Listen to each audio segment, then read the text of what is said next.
apparently my memory's a little low on this thing. Still, I had to delete some more things, but anyway, I was saying this is the little trick or tip that I submitted to the magazine after submitting it on Facebook in an airbrush group. The publisher of the magazine emailed me and asked me if I would put together something so that they could go ahead and put it in the magazine. And of course, I've known Cliff Stieglitz for, good Lord, probably close to 20 years, off and on. But anyway, so I put something together for him, showing him how to put a magnet on the bottom of your bottle and making your tray for your airbrush for your t-shirt rig, all your airbrushes out of steel, thin steel, bent to hold it like a rack, and that way when you put the bottles in, they go to their own spot. When you take a bottle out to paint, none of the other bottles fall over, and it just kind of holds the bottles in place to you know, like for when you're doing color or adding paint to the bottle. And anyway, that's it. I'll probably have to dig up some of the old magazines I was in and make a little page on my Facebook page, just showing all of those little deals. Alright, back to laying a little bit more black here. Have to get inside the sleeve here.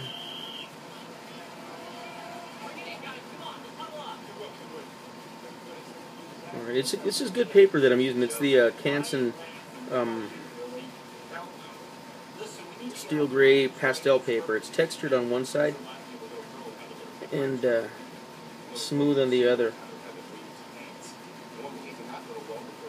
So I guess depending on the effect that I'm going for, I could use either side, and sometimes I make a mistake and use the wrong side. I get going on a drawing and forget, and then instead of starting over, I keep going with it, and I can usually make it work out really good. Like when I did a drawing of John Wayne in the Green Beret, and it came out really nice, but it ended up being on the textured side of the paper. But I just worked it and worked that color pencil into it, and worked the black paint, and the white, the texture really gave the skin some nice, a nice feel. It's a really nice texture. So it wasn't a bad deal. It ended up working out pretty good. I think I'm going to restrict the darkest blacks here to just the clothing here, and the hair on the chimpanzee. I don't know why her name eludes me right now. I used to watch this TV show religiously, and the movies when they came out.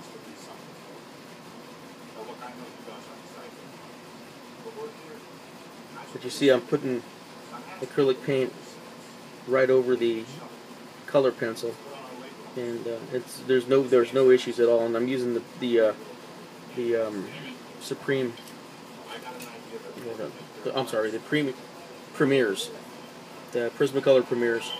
I'm using those, and they're a waxy pencil, but they don't create such a barrier that the paint's not going to stick, and it actually is absorbing into the paper, as evidenced by the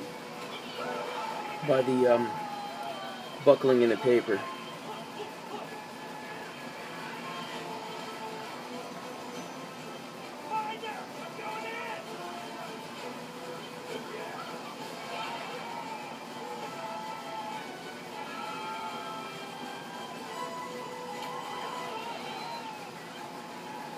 Kind of loosen it up a little bit.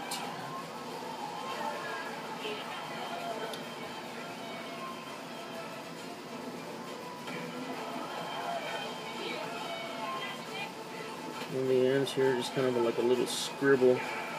I'll go back in with some color pencil later.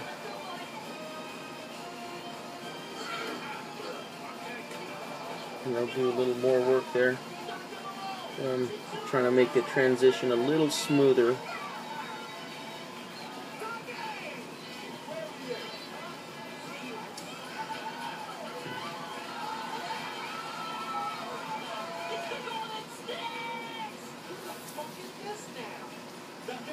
I don't know if you can hear, I got a movie playing in the background. It's called The Internship, about trying to get a job at Google. Really funny movie. I found it as soon as I saw it. I thought it was pretty hilarious. So I picked it up on DVD, and I think it's like the only movie I've been watching for the last couple of weeks. It's just hilarious.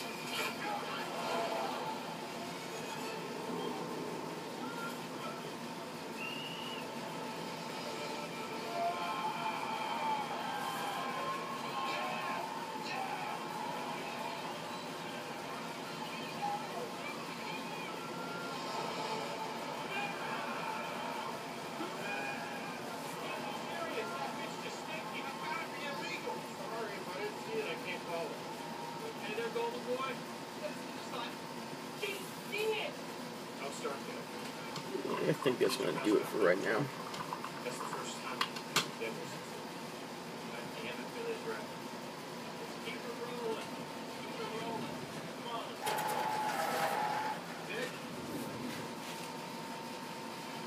Make sure I got this set.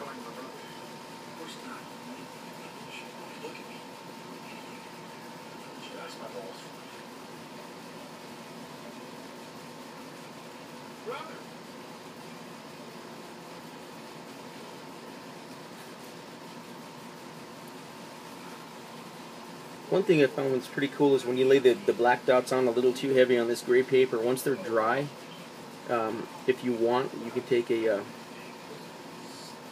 take an X-Acto like this, and if these dots are too heavy and they stick up like little braille bumps, you can actually just kind of scrape them off. Now all of these are pretty flat. I thinned the paint down a bit when I did this, so it's not going to do it here.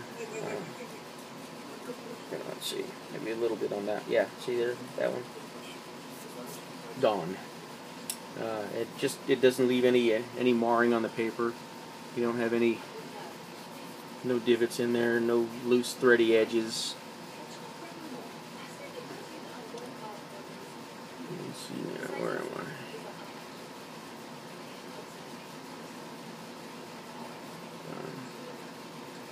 I'm actually learning to be a little looser on these drawings. I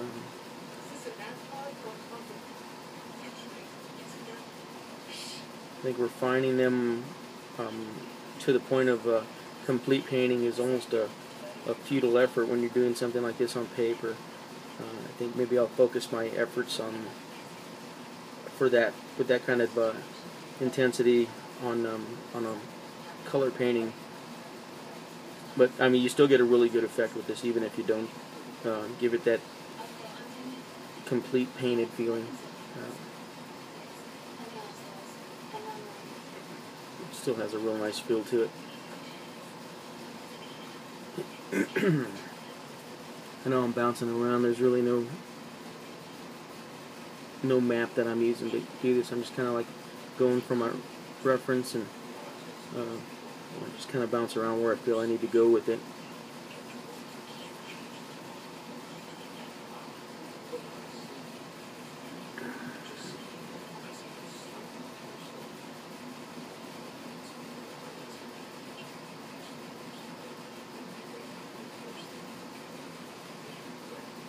A little cross hatching.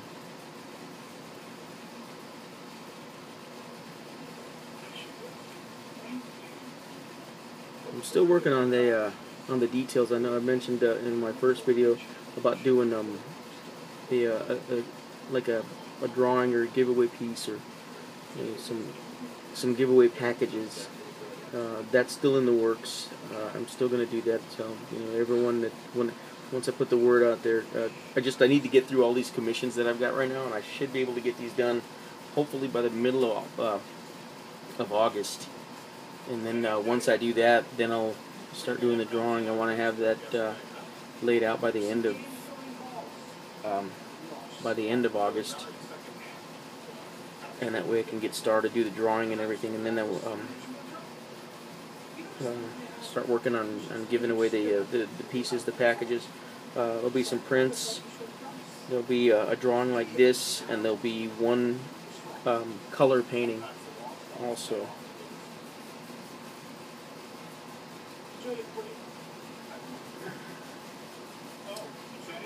Not quite sure what the painting's going to be yet. It's going to be artist choice though, as well as the drawing. So I'll whatever I put out is what's going to be available.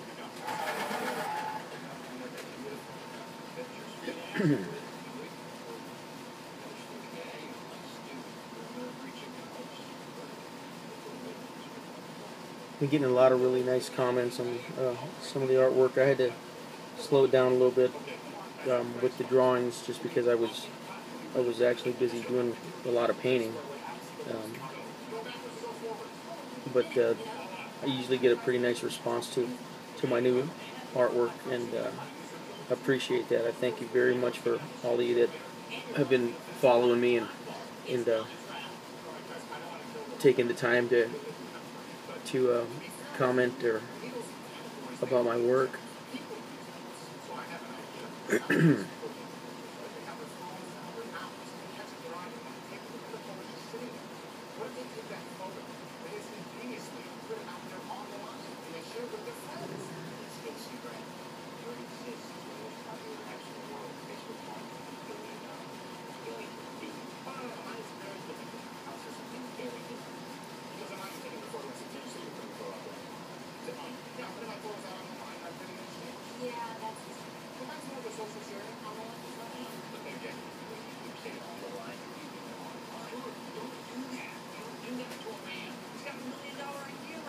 And by the end of next month, the end of August, I've committed to I guess that's kind of a sterile word, committed to, but I'm going to a reunion for the military unit that I was with when I was in the Marine Corps.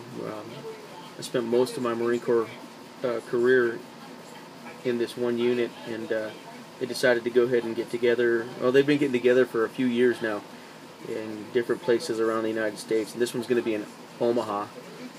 I missed the ones that were closer to me, and because I was sick, but now that I'm able to get up and move around, I can't wait to hit this. A lot of good friends going to be there, old friends that I haven't seen from or heard of or thought about in years, and then some that I've been keeping in contact with that I just haven't been able to see. So it's going to be pretty cool. I think you get the gist. I'm going to go ahead and stop this now and post this Kissing the Monkey Part 2.